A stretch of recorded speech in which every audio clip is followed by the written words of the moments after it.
This is Diego Cordovez. Adam Schoenfeld. Welcome to The Scoop, brought to you by Full Tilt Poker. And today we have a young man named David Baker. I'm not sure. Bakes. I'm not sure which David We won't Baker know until he shows up. Right. But we'll just go with whichever. But this is Bakes. I believe, is Bakes, who was a chip leader going to the 50K Players Championship. Ended up finishing 7th, and then rebounded to win the Deuce to 7 no limit. So he won his bracelet right away. And he's had a lot of success both online and in live tournaments and cash games. And he's also proclaimed that within 5 years he's going to be the best overall player in the world. And generally that would be just some arrogant statement, but in his case it's like a well thought out plan, and it's going to be fun to talk to him about all these things. So this year you've had many, many poker accomplishments, but one important thing you got out of the way is winning a bracelet in the Deuce to 7, no limit. And famously, Jennifer Harmon won this with like a 10-minute lesson from Howard Leder, never played before. And then we talked to Daniel Lai, and it was a similar story where he got like a 10-minute lesson from Billy Baxter. So in your case, what did you have going in? It wasn't quite the 10-minute lesson, but it was about, I think I started playing 8 months prior, and PokerStars runs, wait, hold on. You guys are Full Tilt, right? No, it doesn't matter. Okay. They run a tourney every Sunday, so I had been playing that, and I'd been playing a lot of triple draw, so I didn't have a ton of experience like that game. I mean, it's a game that doesn't run. It runs at high stakes at like Commerce once in a while. Right. In the 10-game mix now, which didn't even exist back then. And then even online, even on Stars, it didn't really like run at all. So I mean, but you had real experience then playing. That's different from just I've never played before. Oh yeah, I definitely played maybe 15 tournaments or something like that. But I did some of the theory work. But that's the point. Like, it doesn't run. So like going in, I knew that there was no one in there that had any significant experience, just because it doesn't run. So but you specifically thought about that in advance. So. Yeah. You were able to place yourself in the framework that you're already going to be ahead of the game. Yeah, well, it's just like I knew that I had like a fighting chance for sure, and then I saw like the number of entrants, there were like 100, and it's, and just thinking about how many of those people really play this that often, how many are just like bracelet chasers who have prop bets and stuff like that, and I thought that with that many people in the field that there would be... Bracelet chaser is a great term, and also with disdain. Those bracelet chasers. It's always, I don't know if you know, historically, it was the ultimate bracelet chaser event, because when it had rebuys, guys who really wanted a bracelet would just rebuy. It was 5,000 a rebuy. Some guys would be in 35, 40,000. Oh, it'd be fun with rebuys. Yeah, and it would be a very small field. Smaller field.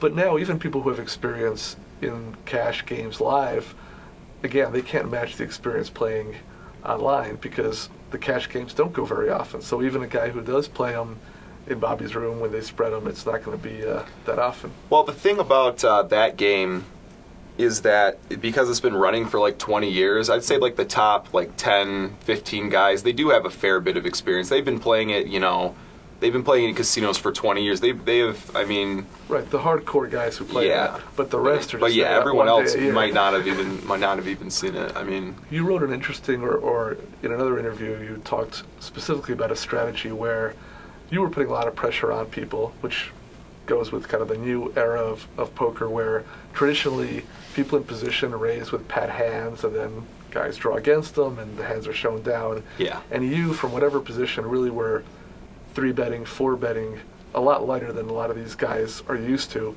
And then you talked about that, which I thought was interesting. So is the genie out of the bottle a little bit now, or? Well, I think that it might be. I know that definitely it's going to be different next year, but again, I mean, I haven't played with anyone from that tourney. I know that there's a couple of guys that if I see them again, like there's specific hands that I know if these guys saw that interview, they'd say, man, I know. I mean, if they were making a lot of laydowns to you, it wasn't... They might have suspected, but now they know. It ended up working out well, because it wasn't like the same person that I was just... coming over the top of every time. It was like one laydown per person, kind of. So no one was very suspicious, but I definitely think there'll be 5 people that if I see them again, that I made the move on them, and that they'll be a little bit lighter this time. You'll have to adjust to that. Yeah, definitely. What's your, in general, your philosophy about discussing poker strategy, and you seem, given what we've been talking about, pretty open to it. Do you worry about that? I mean, yeah, I kind of do.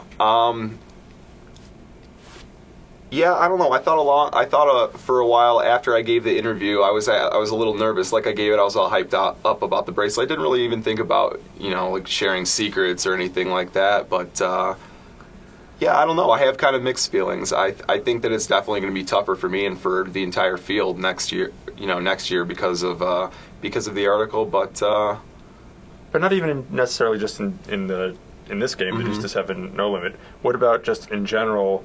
The practice of people talking about poker theory, is that something that you think people do too much of who are the good players, or are you happy to share your knowledge with the up-and-comers, or is that making the game way too hard for everyone? Well, I think at this point it's kind of like a lost cause because right now if you're not getting it from someone, you can get it from someone else. There's card runners, there's sites that you can read it for free, 2+2. At this point, I mean, just in terms of like general strategy, I think that it's all out there, and that anyone who wants to become good at poker, like they'll find that it's just like the hard work and reading that they can do it, and that if I were to share some information, it's probably not going to make a big difference. However, there are some things that I would definitely not want to tell anybody, things that I do in tournaments right now, that if the players that I play against got a hold of, it would be kind of bad news. So, And the Deuce to 7 might be a special case in that there isn't that much information on that game.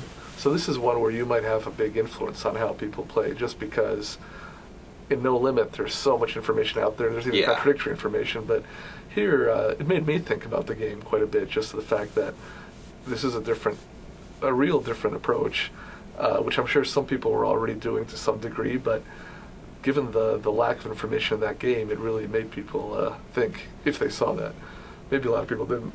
Yeah, well, I hope I didn't mess myself up too bad, but one thing that interested me, kind of in this topic of education, is that they made a big deal on ESPN about the fact that Vanessa Selbst had coached you in No Limit and in PLO, and you've been a successful player for a while. I mean, online for several years with a lot of success. So the fact that you'd go to another player to get coaching and to raise your game shows a lot of ambition and humility at the same time, I guess. What was kind of the path that led to that relationship? Well, actually, that was kind of like more at the beginning of my career. I haven't well, I did get a few sessions from her in PLO a couple years back, but right at the beginning, it was like I hit my first big score. I'd been a losing player for like 2 years, never had a bankroll, never had more than $1,000 in my account. So then I finally hit my big deal, and I won, I think, $30,000 in tournaments in a week. So I said, well, I want to stick with this as a career. I always knew I wanted to, so I just invested in some lessons, and I think she coached me for like 20 hours, and this is like, I mean, I'd been playing poker like seriously for a year and a half, but not really as a professional. I was still in school, and this is right when I turned pro. So I found her name online, and they were like, she's a good coach, and she was reasonably priced at the time. Now that she blew up, she's a little bit more expensive. Now it's like thousands per hour or something crazy. Yeah, back then I think it was like $150 an hour. So people would crawl over each other now to play that to Vanessa. Right, of course. Sure. But that still shows a real vision, because even then, 115 hours, especially when you're talking about the bankroll that you're talking about, I mean, it shows like a real ambition to get to another level, as opposed to saying, I just won 30,000 in tournaments, I'll just keep playing, I'm great, which I think is what the majority would do. Well, I always started, like, I started playing for like real money, and I always treat it very seriously and like a profession, and I really loved it, and I always knew I knew that I could make it someday. So I wanted to make sure that I could, like, I wanted to beat the games, and I was always on the forums. Like, I was posting on 2+2 in these strategy threads and stuff for like 2 years, and not a winning player. And I guess like just reading on there, I knew like the path that I had to take, and I just had to like think deeper about the game. But I just couldn't. I was on my own. I couldn't do anymore. I just couldn't make the next like breakthrough or whatever. Thanks for joining us on The Scoop, brought to you by Full Tilt Poker, and it's been very interesting to have David Baker with us. We'll have him back next week on Card Player TV.